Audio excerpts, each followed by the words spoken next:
switch off your devices or keep them on silent mode. Welcome to the press conference. We are having the director, cast, and crew of the opening film Ultimo Azul, The Blue Trial. So I welcome Gabriel Mascaro, the director. This is the second time you are at IFFI. In 2019, you were here with the Divine Love. I welcome the sound designers Arturo Salazar and Maria Rojas. Yeah, that will be my first question to you. Why two sound directors here? I also welcome the actors Rosa Malagueta and Clarissa Pinero. So, Gabriel, this is your second IFFI. And the film was launched in February 2025. You went to Berlin, you went to Canada, now at IFFI. How was the journey so far?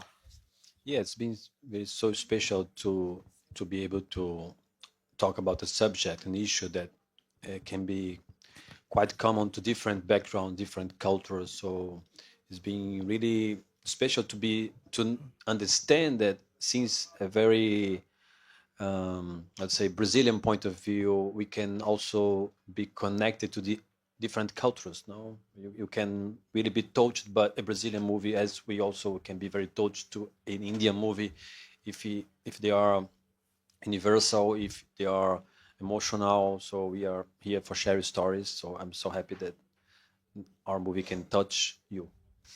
Thank you. Different, independent of country, independent of culture, independent of the religion, independent of the background. Thank you, Gabriel. Can we have a quick look at the trailer?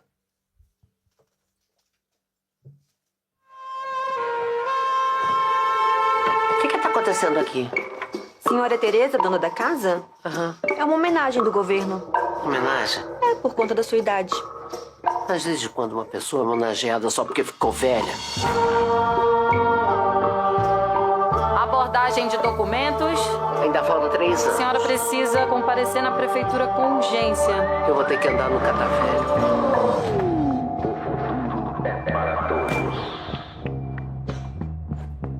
Mas você não já sabia que tu ia pra colônia? Eu não sabia que era agora. Tem coisa que eu ainda quero fazer. Cadê aquela senhorinha que veio no beiro se lavar? E a senhora? Tá indo fazer o que lá em Taquatioca? Garantir meu lugar no céu. ¿Para qué quiere el dinero? Eu vou comprar a liberdade antes de ser preso. Será que dá medo de voar lá em cima? Quanto mais medo, melhor.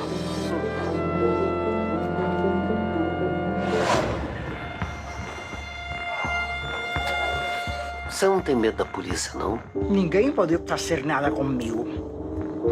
Deixe ninguém travar seu caminho, não.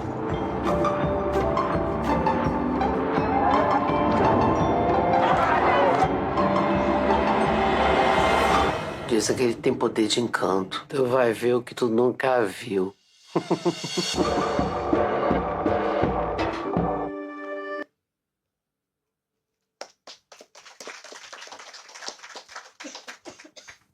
Yeah. Now, Arturo and Maria, why two sound designers? Do you want to start? I think, in different ways we complement each other. We've been working together for maybe 6 years now. And I think we complement how we work, how we think. And I think Gabriel got benefited out of this a lot because we also think that two is better than one because we share ideas and we can discuss ideas before putting them in sound. No, we can think about, we can discuss, we can share our thoughts before doing, and that always makes our work bigger and better. You just said it. Right as it is. Yes. Thank you. Now the house is open for questions. Kindly introduce yourself and ask the question. Ji.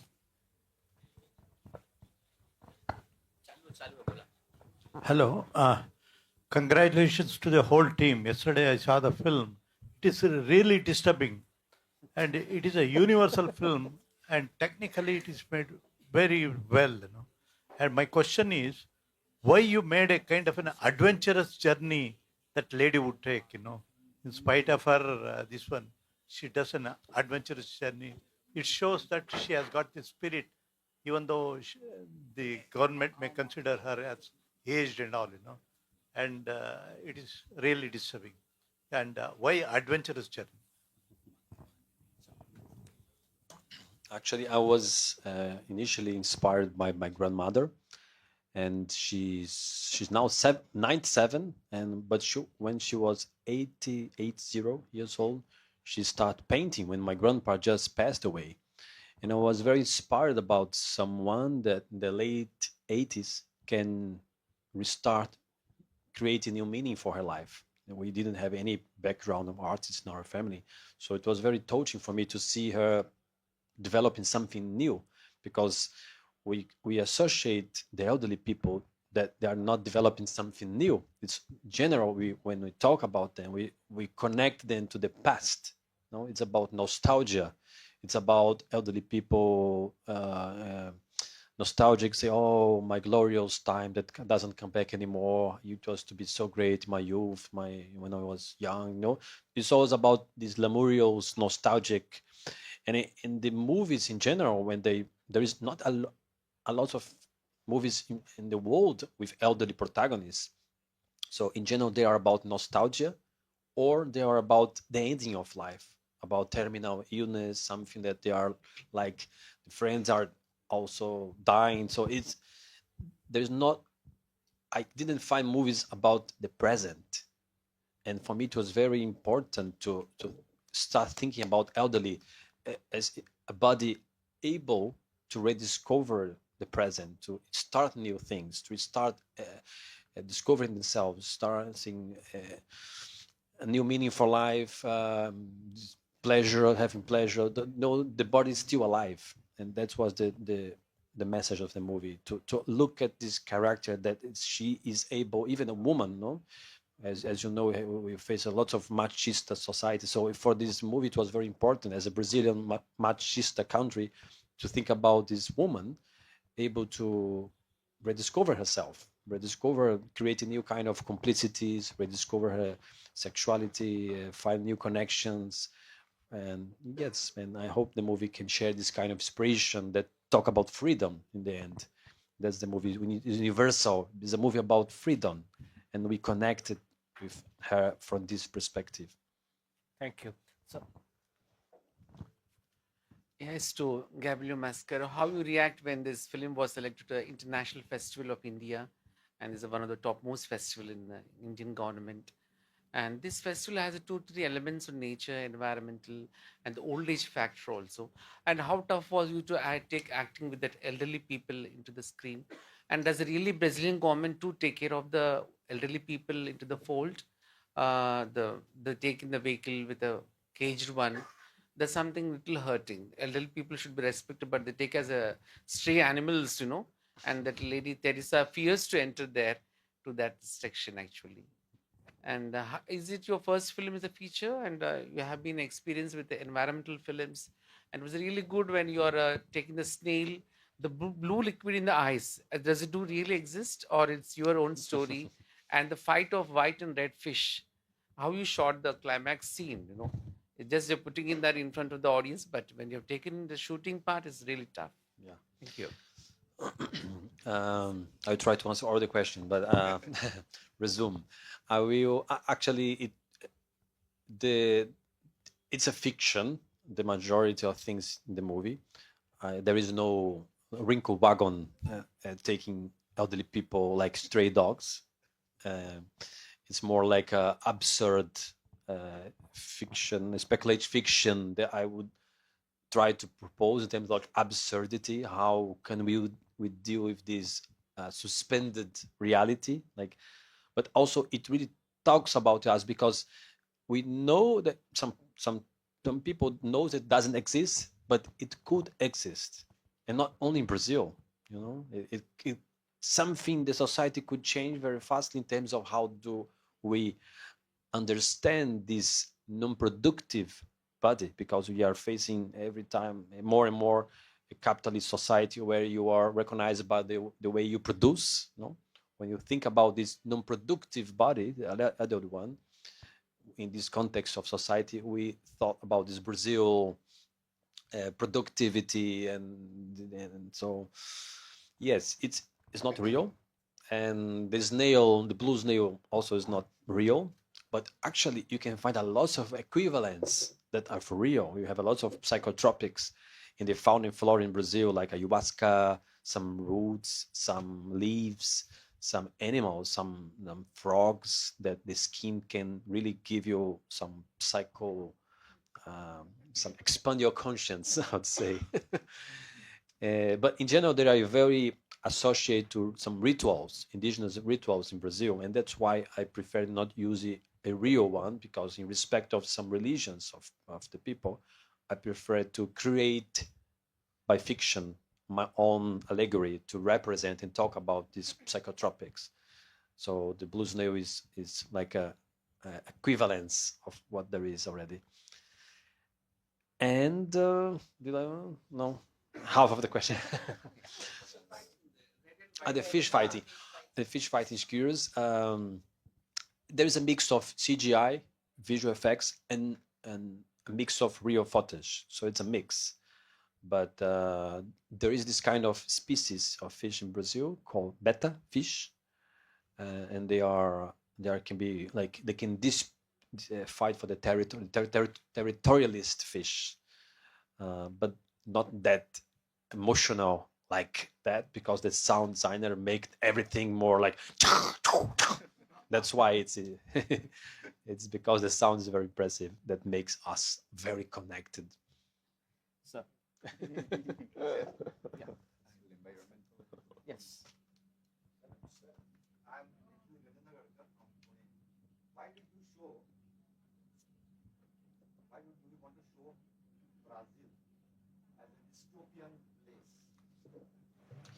Yes, Brazil. I'm not sure if you are familiar what has passed in our country. We face artists used to say that we have a double pandemic.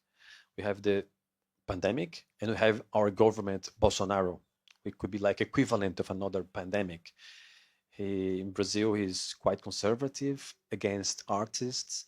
When he won the election, he took off all the Brazilian move posters from the Brazilian cinema agency.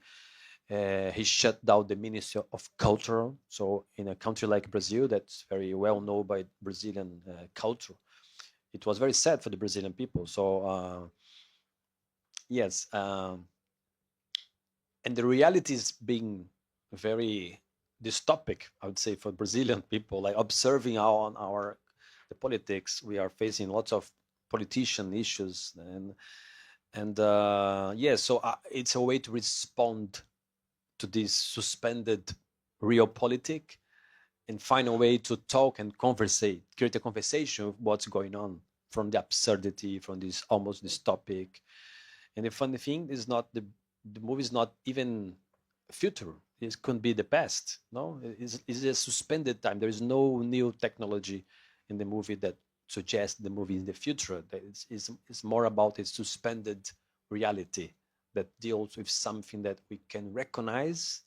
We could think it could be real, but it's not real. But the feelings are real, and that feeling that it could be real can be even more powerful.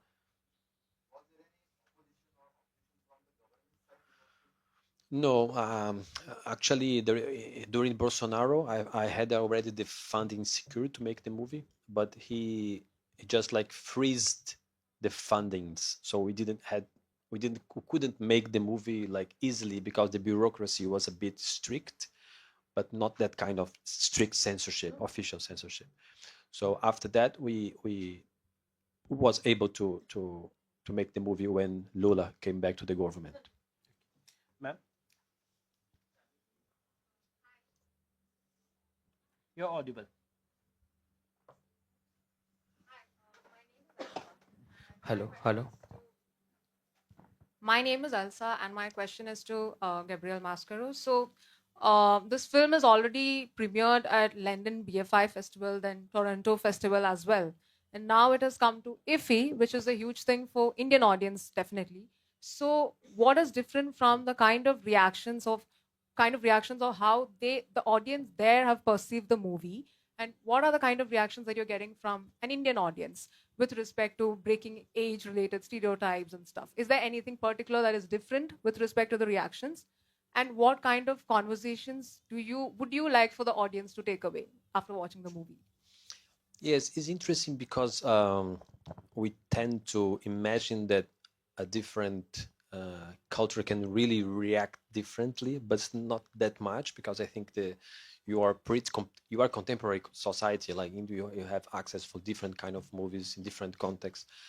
You are a cinephile culture as well, so I would say there's not that much difference, because I understand you are a very cinephile culture Indian, and it's so special to share a movie like this, and maybe you have some kind of like specific backgrounds of kind of cinema that we don't have, but I know you are open to different kind of cinema, and that's the beauty of the festival, because it is a very diverse, also diversity in this festival. And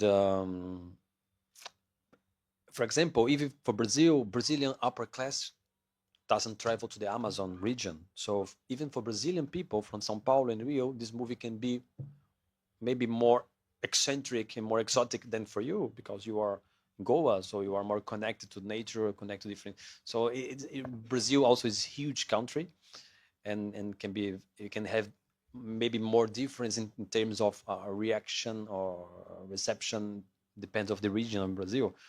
That said,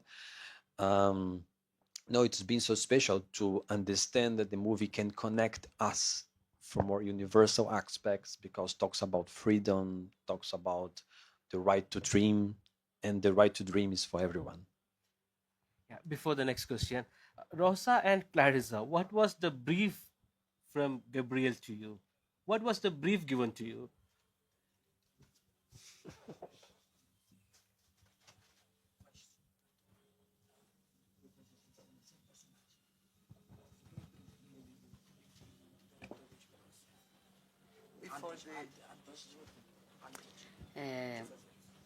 Eu sou Esmeraldina, né? Eu faço amiga da Tereza. E quando o Gabriel ligou para mim, ele disse: eu quero um personagem que nem tu, assim, despachada, bem calma. When the director told her, he told her that the character is very calm, very tranquil. O meu personagem é bem amazônica, né? Bem amazônica. Eu sou indígena, sou ticuna, sou do Amazonas, em plena floresta amazônica. Então, eu tenho descendência indígena e negra. Meus avós eram escravos. E aí agora eu me considero afro-indígena. I come from the Amazon culture. Amazon culture is indigenous, very, very Brazilian. I'm a mixture of two cultures, indigenous and black culture. And I'm presenting my culture in the film. E eu quis levar a minha regionalidade para Esmeraldina. Então, eu acho que ela é uma mulher interiorana, uma mulher de uma cidade pequena, de uma cidade onde todo mundo se conhece. Eu acho que o filme ele traz isso, ele traz eu acho que o filme ele te mostra que a gente pode ser o que quiser. Então, eu acho que é isso que o meu personagem quer também levar como amiga da Tereza, né? Que logo, logo ela vai estar lá com ela também, nesse lugar para onde ela vai. I'm showing my region. I'm showing my region of Amazon. It's a small city. And I'm just being me. I'm being me, the friend of the main protagonist character. So, yeah, that's basically what Okay. Yeah, that's it. Yeah, I knew Gabriel before. We are from the same city, and then when he sent me the script and said that have a character to me, and I read it, I love it, and I was like, oh my God, this daughter. And at the same time, the script caught me, and I thought, oh my God, this is a great trip to get in.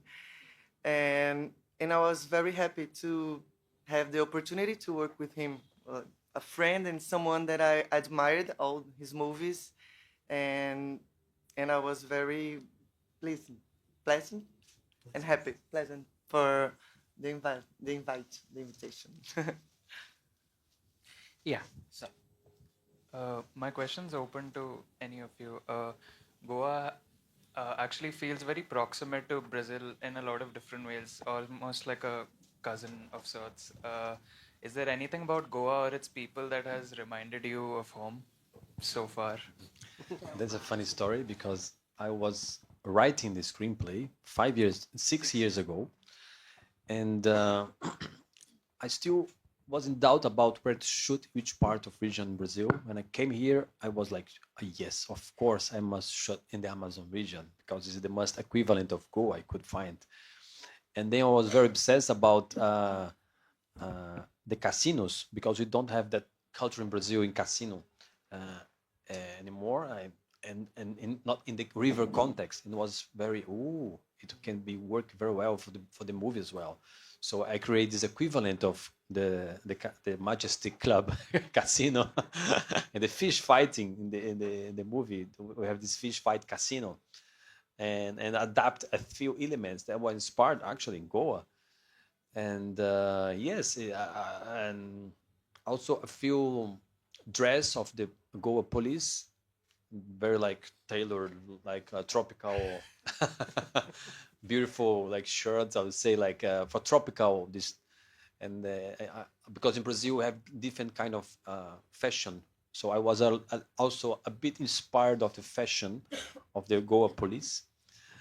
So yes, I'd say it was very inspiring to be here and to be in the festival 6 years ago, and it was very crazy to think this coincidence about to be invited to open this amazing festival. Thank you for the question. We also didn't know how you were inspired by the Goan police uniform. The fashion. Over to you, man.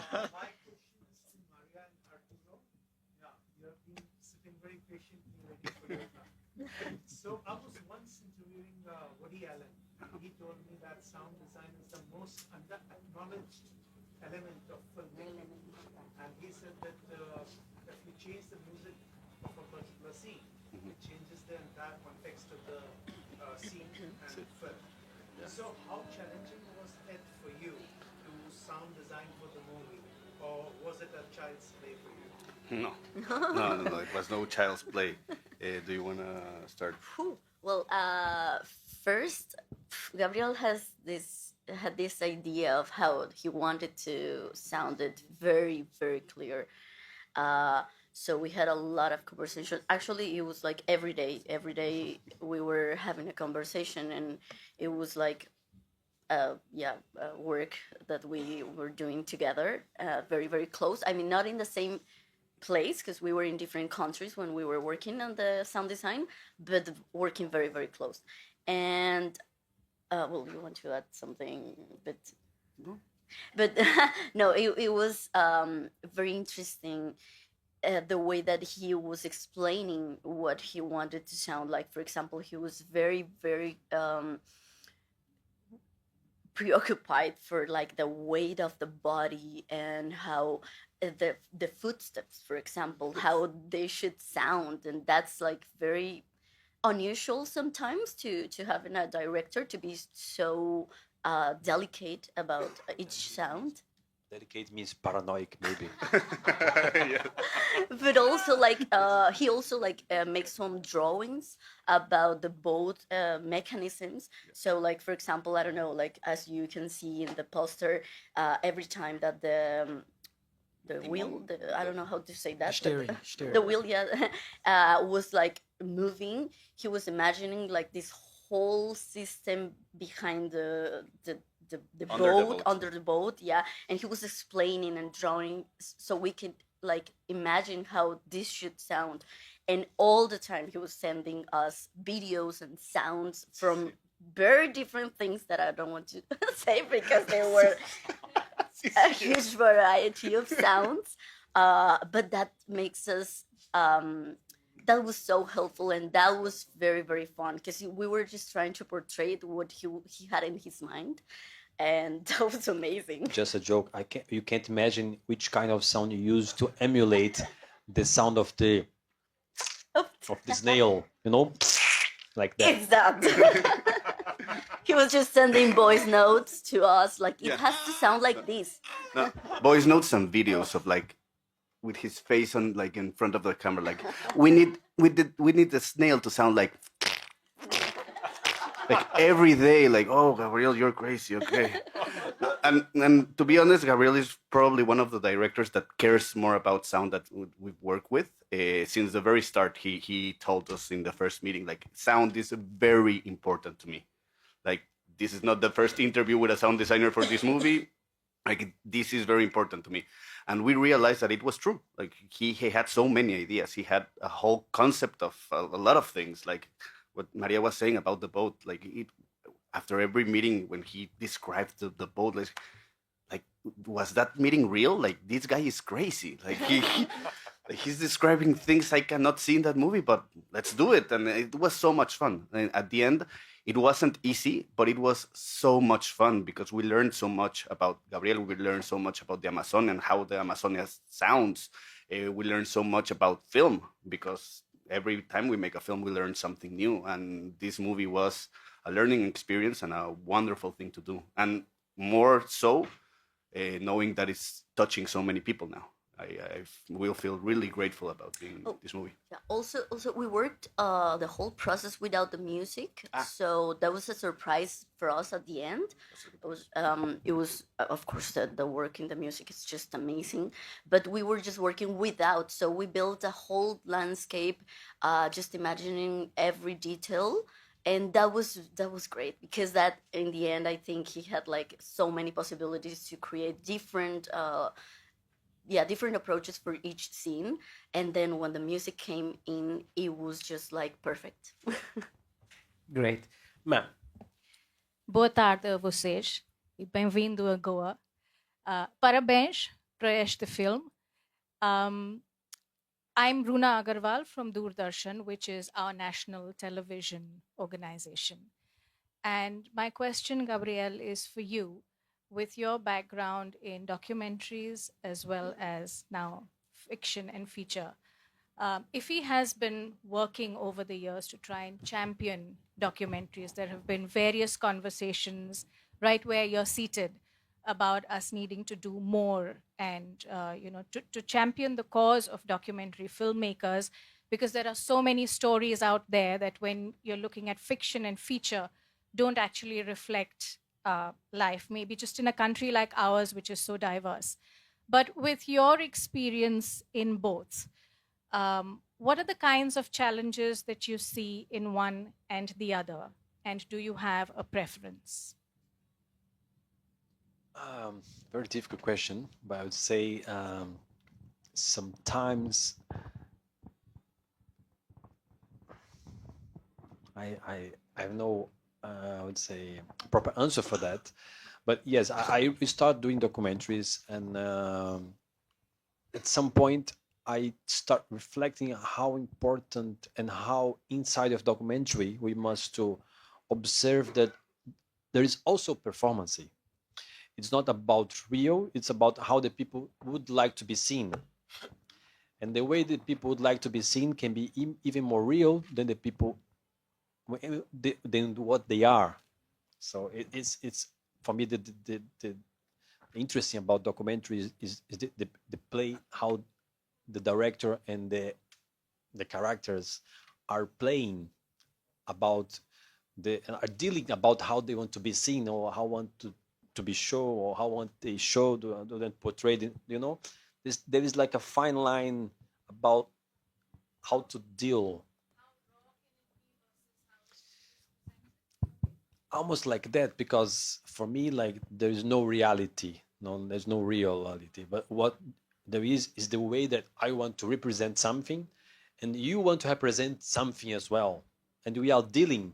There is no, so it's the deal of the representation between these two parts can be very exciting, and for me too, it's about performance and how we deal about performance. And then I did a documentary where I gave the camera to portray the young, the owner of the son of the boss of the house will make documentaries about the housemates. And then I would receive the footage from me as the director just to edit the footage produced by the teenagers film their housemaids. So it was a movie about this housemaid issue in Brazil that's still strong. 10 years ago it was stronger than now, but it's about this asymmetric power relationship of housemaids and employers. Brazil used to have a lot of housemaids, and for me it was intriguing how they were like dealing, because the teenagers was trying to portray themselves as a good boss. Look how I'm a good boss. I treat my housemaid very well. She's so funny to me. She's very friendly. How she's part of our family. So as much as they was showing themselves as a good boss, more we could be in doubt about that, you know? So it's not about what you say, it's about what you hide. Sometimes documentaries are not about what you tell, but about your hiding, about you are not being able to tell, because the people, you know, documentaries can be very intrigued how to navigate. So for me, it was the most important of my documentary. At some point, I start reflecting how performance can be so more powerful, and not only fiction, but even in documentary context. The way you can express yourself, that who you'd love to be, can be more real than what you are. Because about dream, because you can be more, I don't know, express properly. But then I start working fiction, and it become very strong to me, and to deal with this reality and start believing my own reality, my own crazy worlds, and look into that as if it was real. That was sometimes the people, oh, is it real in Brazil? The elderly people are being taken by the wrinkle vagos? No, because once I create this world building, I start to believe in it. So, thank you. I think let's have the last question now. Hello, Adarsh, All India Radio, national broadcaster. Usually, concepts like gambling and psychedelic drugs are considered as sin in society that leads to one's destruction. But in your movie, it led to the protagonist discovering herself. So, why did you create that artistic choice? that's true. It was very challenging because I tried to avoid being naive, because when we associate the idea of elderly body, we tend to domesticate them. We wouldn't be asking ourselves, it was a movie about young body, if they are gambling, it would be normalized if they were like facing, like discovering sexuality, discovering eroticism, their own body, to find new friends. We wouldn't be thinking about this, but only because they are elderlies, we start thinking, why this choice? The choice is that because I try to look at this female old lady woman as if they were someone else, and why not? You know, like why not? They can be dealing with these wrongdoing things. So as a young body that would be facing this kind of coming of age, this road movie, they should face a lot of like things that a young body would face. I try to replace this body and to make them do also wrongdoing stuff. Congratulations. Just and there is also the movie. When we think about young bodies, we normally associate the genres like coming of age, no, road movies. Normally, we never think about elderly being part of this. So that's why I purposely did this movie blending dystopia, road movie, coming of age, all the genres that do not accept elderly protagonists. Yeah, congratulations on opening out the festival. I'm Cicero Silva from Hypejaw, and my question is for Rosa and a little bit for Gabriel. indigenous populations across the world have always been overwhelmed by other cultures. And as a representative of your culture, was there any scene in the movie that really emotionally connected with you, or did you add something that you felt was required to be shown? And for Gabriel, how did you choose to, was this an issue that you felt needed to be shown? That is the reason why, as the actor?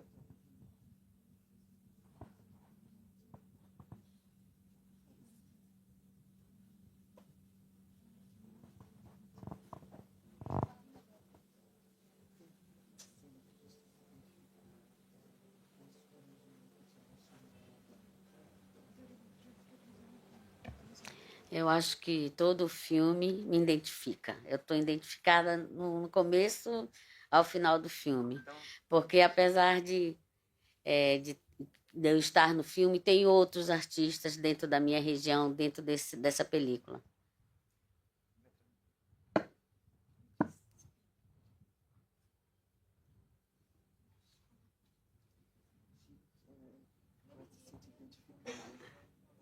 Do começo ao final do filme. Oh, you guys don't hear more?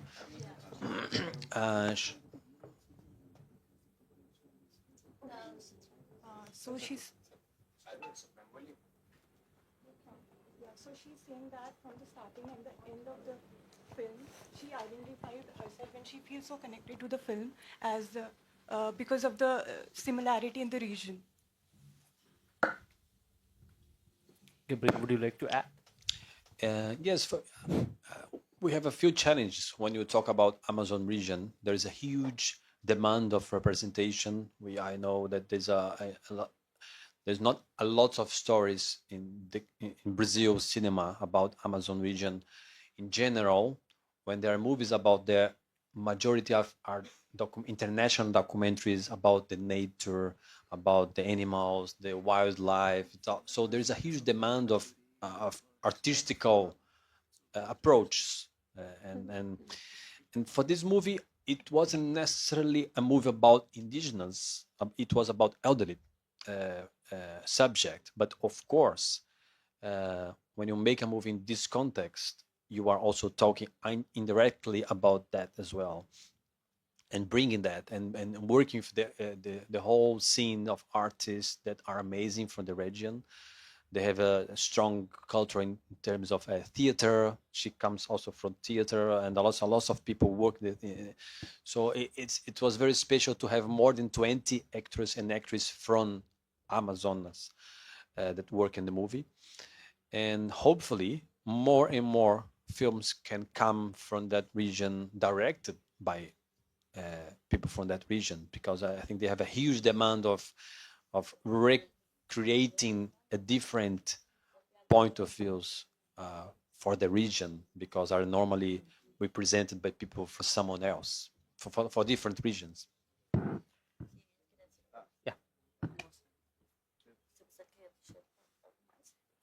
Não, só frisar que eu acho que o filme é totalmente amazônico. Ele não é, para mim, não é brasileiro, ele é amazônico.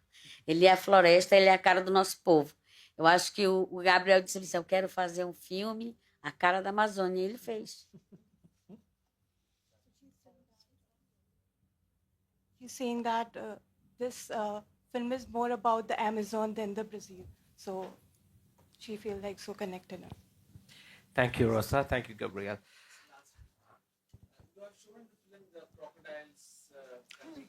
The crocodile is real. There is only one thing in movies real, is a crocodile.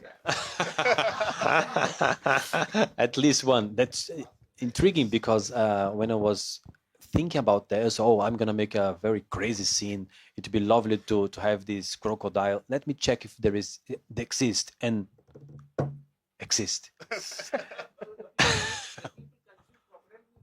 Actually, there is only one big meat processor factory in Pantanal region that the people eat, and actually they are interested in the business of the skin, but they sell they can be used like poles, and they sell the meat for the kids in the school. So the kids. Yeah, okay. It's not very common in my region, but I could find that. And for me, it was important because we were talking about a movie about this development in the Amazon context, and nothing more crazy than start this alligators farm. Thank you. With this, we will close this PC. I would like to thank the team, the Blue Trail, and also the media. From PIB, a small token of love. Thank you very much. Please come.